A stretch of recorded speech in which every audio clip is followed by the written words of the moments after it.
없어요. 불러요 지금! 앞에 사람 있어요!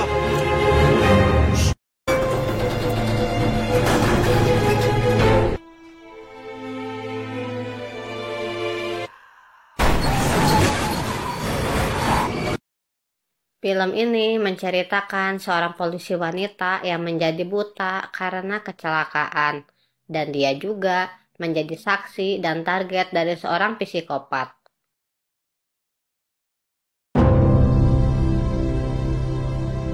Seorang polisi wanita yang dikenal kompeten di tempatnya saat bertugas bernama Min Soo-ah. Suatu hari, dia mendapati adiknya Dahyong terlibat dalam sebuah pertunjukan seni di tempat terjadinya transaksi narkoba. Khawatir adiknya terlibat dalam tindak kriminal, Soo-ah pun melakukan penggerebekan sendiri dan menangkap adiknya. Merasa tidak bersalah, si adik pun kabur. Tapi pelariannya gagal. Bahkan si kakak memborgol tangan adiknya ke pegangan mobil agar tidak bisa kabur lagi. Sepanjang perjalanan mereka bertengkar hebat. Sekadar info, mereka bukan saudara kandung, mereka dibesarkan di panti asuhan. Pertengkaran pun semakin memanas saat Dahyong mencoba merebut kunci borgol dari pinggang kakaknya dan membuatnya tidak fokus sehingga terjadi kecelakaan.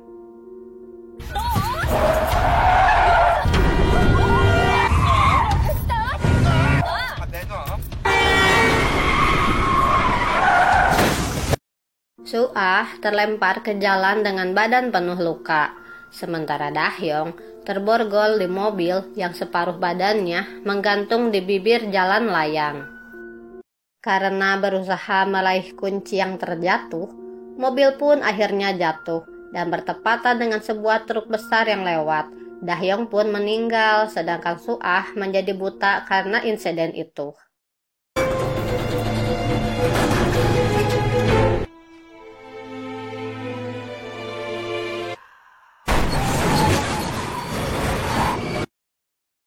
Karena rasa bersalahnya, Soo-ah hidup menyendiri dan hanya ditemani oleh anjingnya saja. Setelah 3 tahun, akhirnya Soo-ah memutuskan untuk bangkit. Dia pun menemui atasannya di kepolisian, namun dia semakin terpuruk.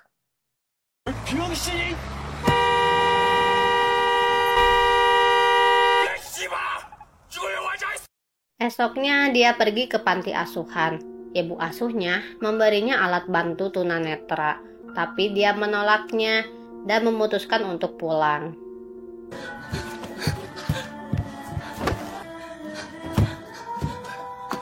한참이 지났지만 수사는 점점 미궁 속으로 빠지고 있습니다.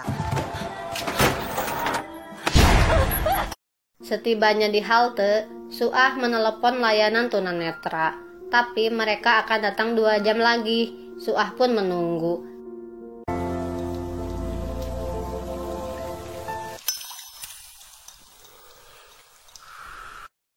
Tapi saat itu, tiba-tiba datang mobil berhenti di depan Soo-ah. Dia menanyakan arah tujuan Soo-ah. Soo-ah pun naik ke mobil itu tanpa firasat apapun. Setelah masuk mobil, supir itu mengamati Soo-ah dan dia menawarinya kopi. Dia menerimanya dengan ragu, tapi sopir itu terus memaksanya meminum kopi itu.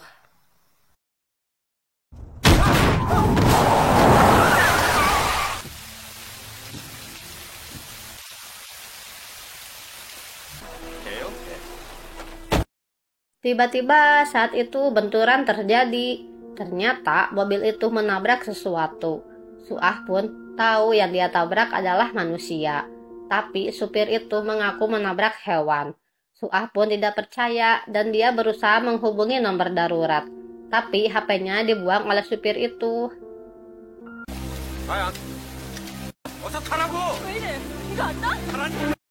Beruntung tidak jauh dari tempat mereka, sebuah kendaraan lewat.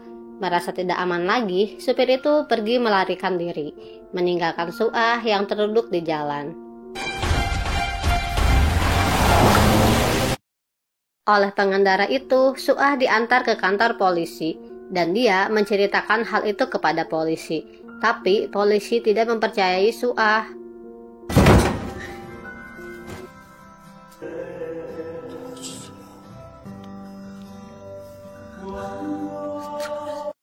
Keesokan harinya, TV nasional gencar memberitakan tentang berita penculikan gadis-gadis muda. Dan tiba-tiba, detektif datang menjemput Suah untuk menjadi saksi. 후반이시죠? 예. 아니, 왜 알았는겨? 근데 목소리 높이로 알 수 있고 체형은 울림, 나이는 키는 170 조금 넘고. Seolah melihat ketajaman insting Soah, detektif Cho merasa yakin dengan keterangan Suah. Karena tidak cukup dengan keterangan Suah saja, pihak polisi memasang spanduk pencarian saksi mata. Gilsu yang seorang delivery man pergi menemui detektif Cho di kantor polisi, tapi pernyataan Gilsu bertolak belakang dengan Suah. Detektif Cho bingung harus mempercayai siapa, tapi di sini Soah menuduh Gilsu yang berbohong karena Gilsu hanya menginginkan imbalan.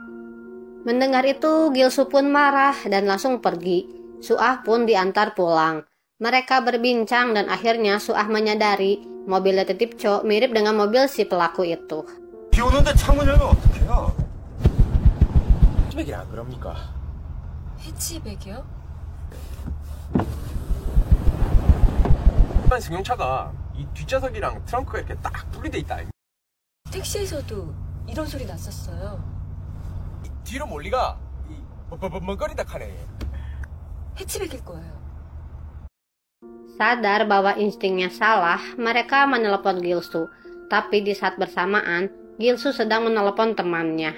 Sementara itu, tanpa Gilsu sadari, dia sedang diikuti oleh si pelaku yang bernama Myujin. Ternyata Myujin itu mengenali Gilsu, yang melihat dia berlalu dari tempat kejadian. Merasa terancam, Myujin pun ingin melenyapkan Gilsu. Setelah beberapa saat, Gilsu sadar ada seseorang yang mengikutinya. Dia pun segera melarikan diri. Aksi kejar-kejaran pun terjadi.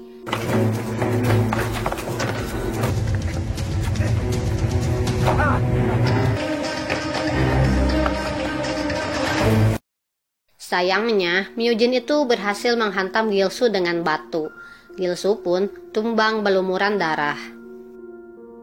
Untungnya, saat itu ada warga yang menolong Gilsu. Bertepatan dengan itu, Suah dan detektif Cho datang ke lingkungan tempat tinggal Gilsu, yang saat ini akan dibawa ke ambulan. Melihat kejadian itu, Suah teringat adiknya. Dia pun merasa bersalah kepada Gilsu dan memutuskan untuk mundur dari kasus ini. Tidak lama sesampainya di rumah, Suah menerima telepon dari nomor yang tidak dikenal. Ternyata itu Myujin. Dia mengancam Suah untuk tidak ikut campur, atau Gilsu akan menjadi korbannya. 있겠지? 나랑 네 동생이 잠자코 있어. 죽는 수가 있으니까. 진짓하지 마.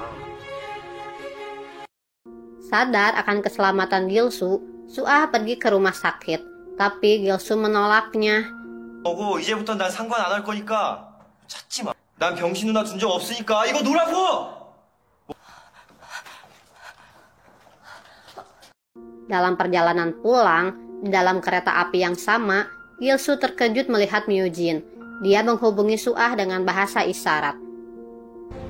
영상 통화는 전화한 거니까 얼른 이어폰 끼고 다시 받아 말고 듣기만 해요. 기석군? 아, 씨발 듣기만 하라니까.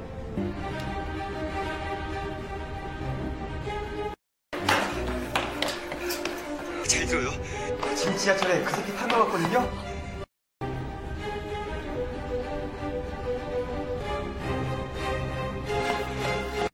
그런데 지하철에 사람이 거의 없어요. 그러니까 다... 이 새끼 지금 바로 앞에 앉아 있거든요. 제대로 천천히 걸어. 아, 씨발 아무도 없어요. 불러요 지금. 앞에 사람 있어요.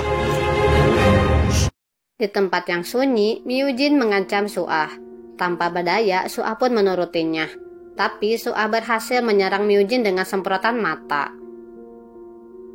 Sementara Myujin kesakitan, Suah berlari dengan panduan Gilsu via telepon. Sekuat tenaga, Suah pergi menuju lift. Tapi sayang, Myujin datang dan melayangkan suntikan ke leher Suah. Suah pun duduk terdiam. Melihat Suah teraniaya, Silky pun melawan Myujin. Walau akhirnya dia mati. Untuk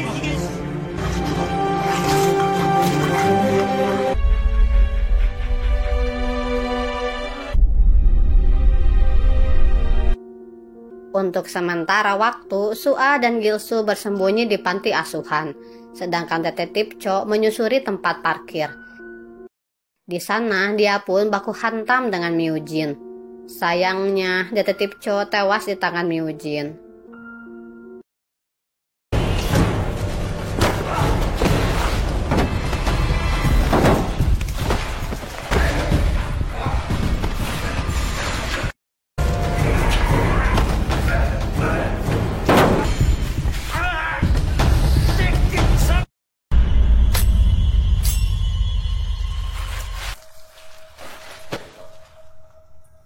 Myujin pun menguasai HP detektif Cho dan berpura-pura menjadi dia. Pertarungan sebenarnya pun dimulai. Diam-diam, Myujin menyusup ke dalam panti. Di tempat lain, polisi mulai mengetahui identitas Myujin. Di panti, Gilsu langsung menyerang Myujin, dan Suah menelpon polisi, tapi sayang teleponnya sudah disabotase Myujin. Suah lari ke lantai 2. Dan Gilsu ditusuk saat akan menghalangi Myujin. Dia didorong dan terbentur hingga tak sadarkan diri. Suah menjebak Myujin di kamar mandi, tapi sayang itu tidak berlangsung lama.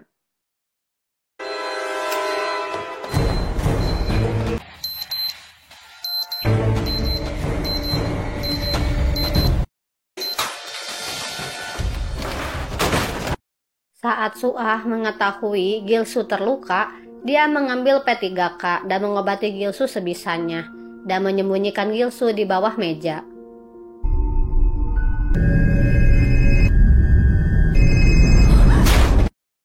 Tidak lama, Myujin menangkap Suah, tapi dia masih bisa kabur dan menjebak Myujin lagi.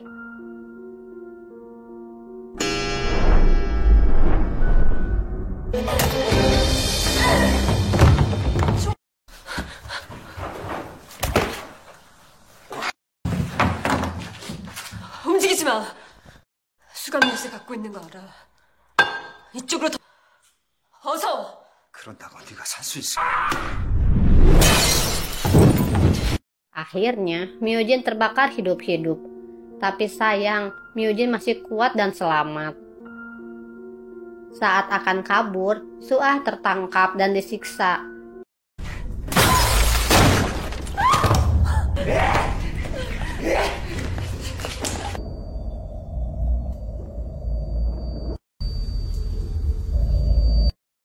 Tapi saat itu Gilsu tersadar dan memukul Myujin. Myujin pun terkapar. Saat mereka akan kabur, Myujin tersadar kembali. Saat Gilsu disiksa, Suah memancing Myujin untuk datang kepadanya. Suah pun sudah menyiapkan batu di tangannya.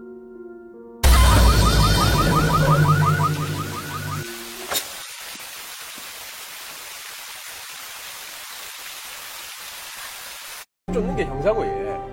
형사 얼굴 알거든.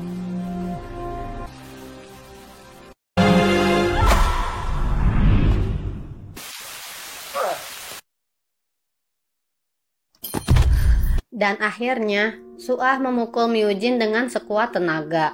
Myujin pun terkapar. Mereka pun selamat. Tak lama, polisi pun datang.